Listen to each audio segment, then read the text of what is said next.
so I can eat some candy. Nigga, this shit ain't help. Nigga, hold your text on. Got that motherfucking chapter, man. Y'all know we do these. I got a couple new people, you know what I'm saying, that couple new people I'm gonna start reacting to. Let me know if y'all want me to react to pranks too, man. I be seeing a lot of pranks. I be watching some pranks too. You know what I'm saying, on my free time. I be watching pranks and shit, all that type of shit. Let me know if y'all want me to react to pranks too, man. And I'm starting back reacting to music videos too. I might do one Friday, cause I just seen when I want to do it. Not even gonna lie. 7, and it was a very dark and cold winter's morning. Then 19-year-old Private Robert Francis Moan, whose mind was either going a million miles a minute or was completely blank. He was wearing his British Army uniform and carrying a large brown paper package under his arm, and he was walking into a school. He walked out of the cold, out of the rain, into a girls' classroom in St. John's High School, Dundee, Scotland.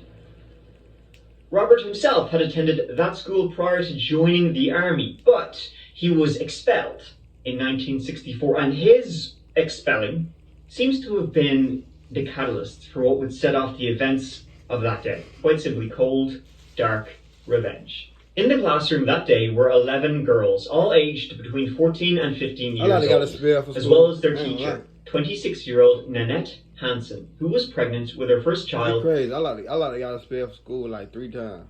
It's crazy. First time in 2nd grade, I had bought a BB gun in school. Ain't gonna talk about that. In 2nd grade, I had bought a BB gun. 6th grade, I ran away from school. I almost definitely ran away. I had a whole city hot. They had put me on the bolo. I swear to God, they put me on the bolo, nigga. But I had kind of bite type shit in high school, but I went ahead and graduated early, man. I ain't gonna count, cause I can't do that school shit no more. At that time, Robert Moan was considered AWOL from the army for the past couple of days. A couple of days he had spent drinking himself into oblivion, constant blackouts, one bottle after another after another. Robert would put his desertion from the British Army down to being shunned and being ignored by other soldiers. See, Robert, against his own judgment, had been persuaded to testify against 2 officers, an act which of course branded him a rat. So, that very stormy and dark morning, Robert he walked briskly into the classroom and he ordered 2 of the girls to start stacking furniture and desks against the classroom door so nobody could come in. Not long after, he opened that brown paper package he'd been carrying under his arm, revealing a double-barreled shotgun. Then the headmaster of the school, a couple of other teachers and students who had heard like this ruckus and this shouting and this roaring coming from the classroom, they began to gather outside but were unable to get in because Robert had barricaded the door. Hearing they were outside, Robert started opening up the shotgun at the door. After they had retreated, it was up to Nanette Hansen to try and figure out what the heck to do to try and calm down a madman waving a shotgun around.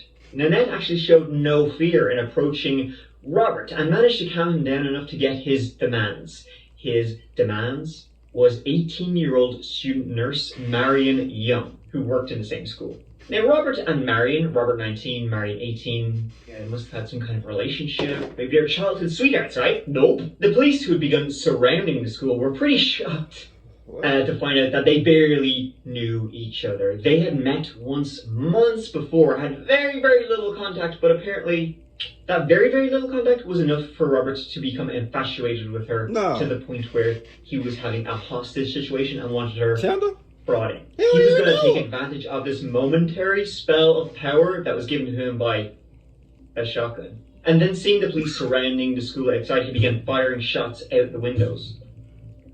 Marion Young was there and she volunteered to go into the classroom to at least try and attempt to calm Robert down and see if, they could de-escalate this entire situation. Now, I'm not exactly sure why the police kind of were in, I guess, but I think it was because Marion was a nurse, so in case there was anybody inside the classroom, any of the kids or the teacher herself were injured, she could go in there and give them medical care. Now, unfortunately, people inside the classroom already did need medical care. While Robert was waiting for Marion to come in, he assaulted 2 of his students in the back of the classroom. Damn. In the classroom, Robert, he was pretty chuffed. He was feeling like the big man, waving the shotgun around, telling people what to do. He was in charge, and he liked it. Once Marion, though, arrived, she joined Nanette and tried to calm Robert down, saying, it's not too late. You haven't, seriously hurt anybody. You haven't killed anybody yet. And stunning to everybody involved, Nanette and Marion were actually successful in their attempts to get Robert to de-escalate the situation. He would eventually let all of the girls, the students in the classroom, go. He would let them walk out. Once the girls were gone, though, Marion and Nanette then turned their attention to Robert himself, trying to get him to put down the loaded weapon he had. They thought Robert was listening. I mean, he agreed to let the students go, and he's calming down. Put the shotgun down. Just as the women thought Robert was starting to finally see sense, he ordered Nanette, the teacher, to close the blinds of the classroom. And when she had turned around, he shot her in the back with the shotgun. Marion sprinted over to Nanette to try and desperately save her life. She begged Robert to let her go so she could get some proper medical care. Robert replied simply, sitting down in the teacher's chair, "Do what you want."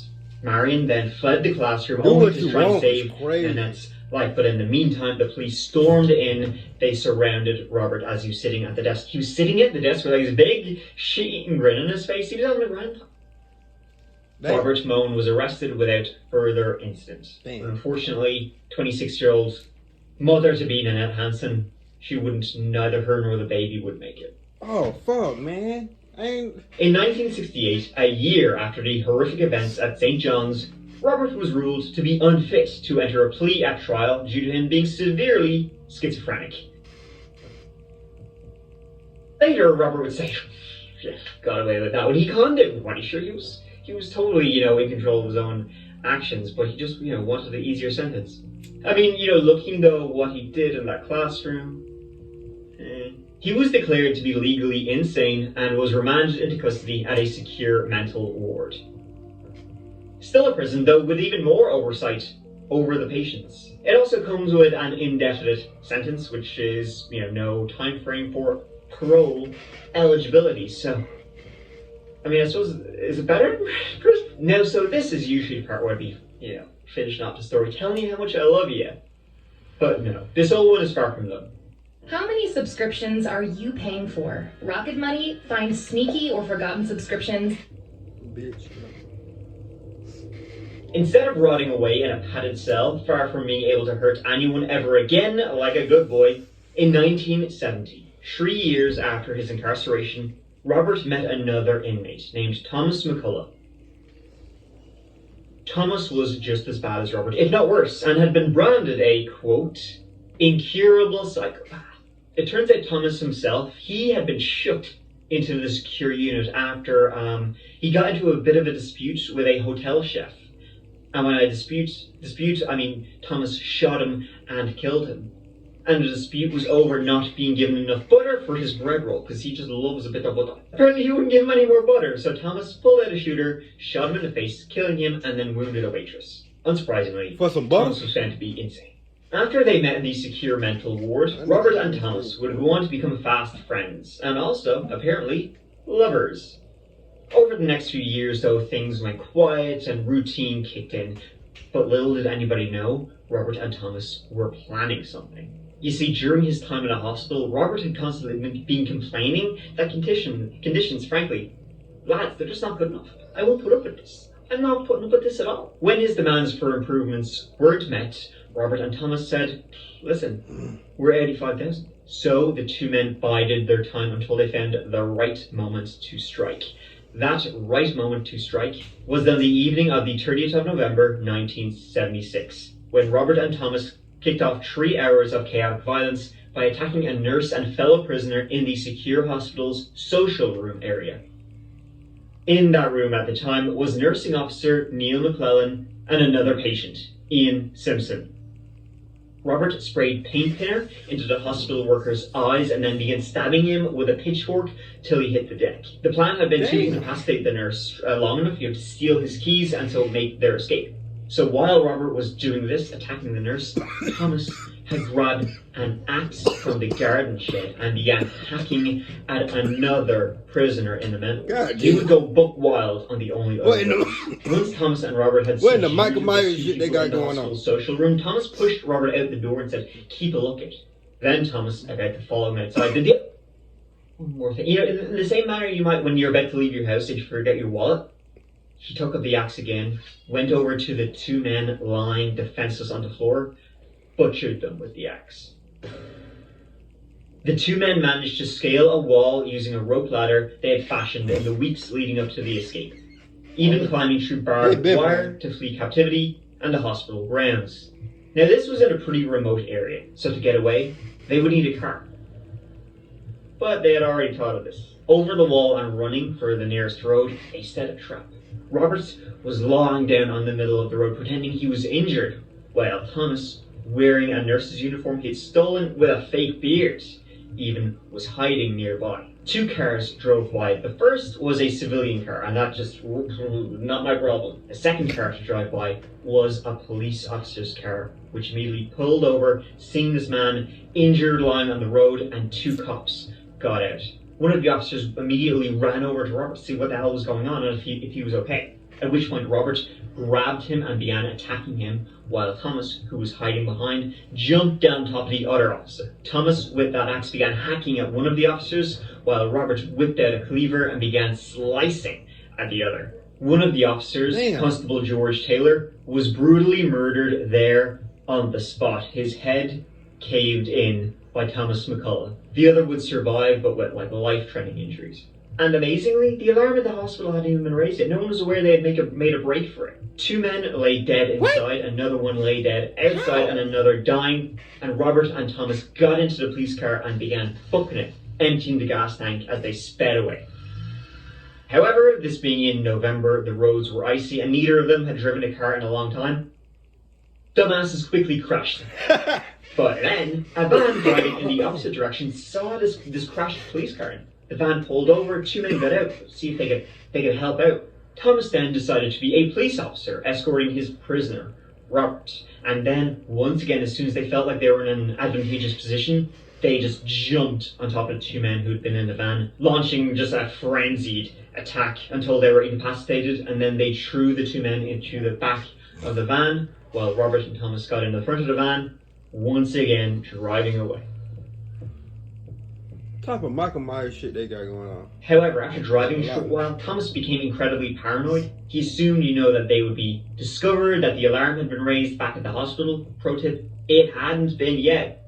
And so he turned the van to drive off-road through the grass and the fields, where it eventually became bogged down and stuck in the mud. And so, once again, they had to abandon their escape vehicle. They left the hostages inside. They were both critically injured, but would survive. And their escapees took off on foot across the fields.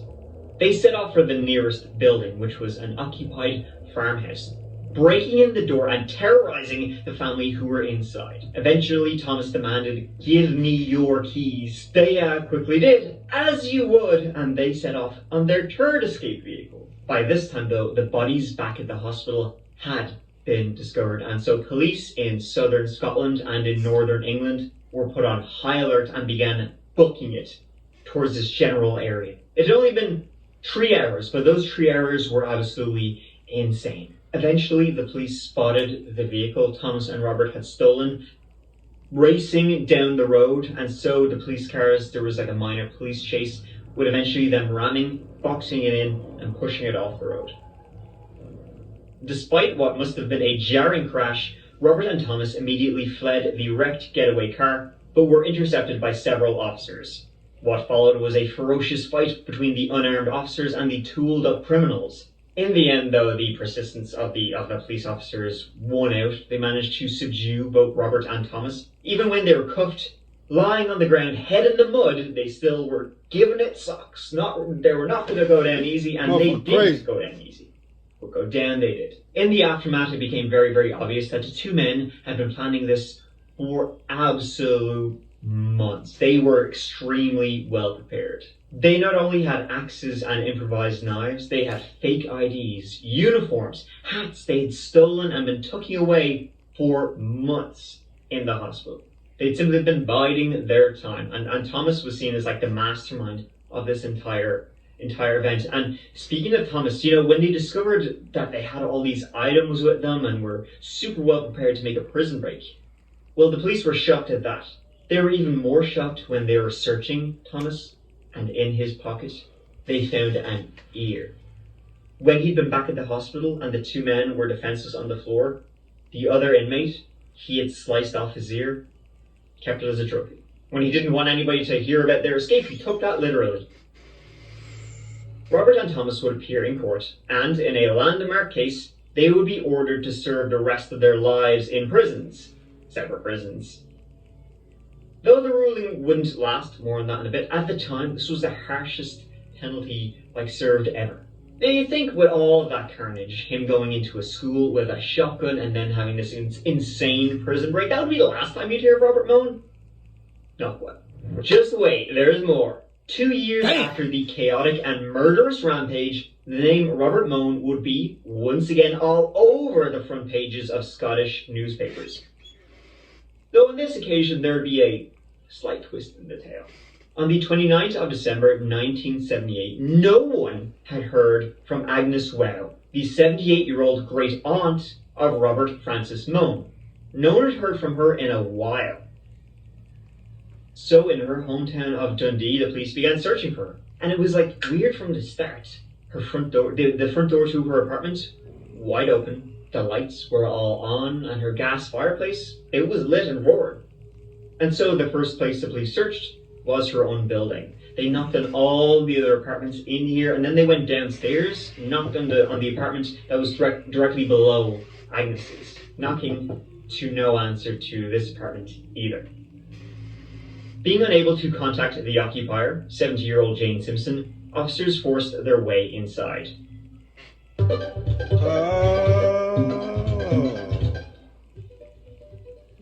on, man, with the bullshit. I'm turning down up and down. They did some crazy shit 3 times, and they still ain't see these motherfuckers to the death show.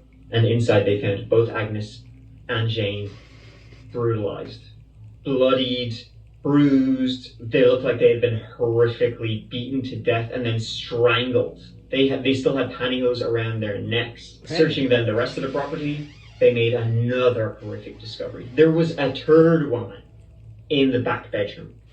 She would later be identified as 29-year-old Catherine Miller, and she was in the very same state as the other two. All 3 women had been dead for several days. Catherine had been married for just 2 weeks, and her husband reported her missing after they'd been married for only 1 week. And now he was identifying her body. Dundee authorities then quickly began one of the biggest manhunts in local history in this part. The killer was even given the name, the Grey Memorial Strangler.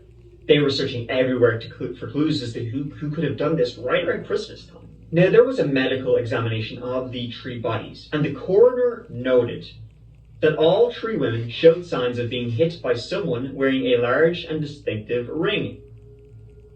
The ring was so distinctive and the marks on her body so distinctive that they could get a clear image of exactly what this ring would have looked like. So the police, they just needed to find the man wearing it. Detectives questioned anyone, as you can imagine, with even the slightest connection to any of the victims, going to every single person.